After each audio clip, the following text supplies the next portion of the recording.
Rajkot market yard શાકભાજીના ભાવ તારીખ 13/6/2025।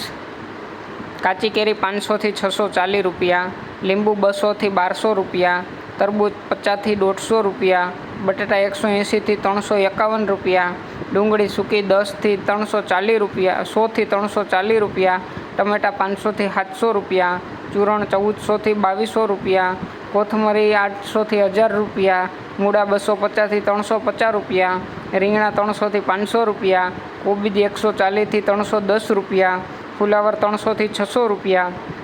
ભીંડો 500 થી 800 રૂપિયા, ગુવાર 1200 થી 1800 રૂપિયા, સોડા સિંગ 1000 થી 1600 રૂપિયા, ટીંડોળા 400 થી 1200 રૂપિયા, દૂધી 200 થી 350 રૂપિયા, કારેલા 500 થી 700 રૂપિયા, સરગવો 300 થી 1000 રૂપિયા, તુરિયા 600 થી 900 રૂપિયા, પરવર 700 થી 1000 રૂપિયા, કાકડી 300 થી 600 રૂપિયા, ગાજર 300 થી 650 રૂપિયા, ગલકા 400 થી 550 રૂપિયા, બીટ 200 થી 400 રૂપિયા, મેથી 1000 થી 1600 રૂપિયા, ડુંગળી લીલી 700 થી 1000 રૂપિયા, આદુ 700 થી 800 રૂપિયા, મરચાં લીલા 500 થી 700 રૂપિયા અને મકાઈ લીલી 250 થી 550 રૂપિયા।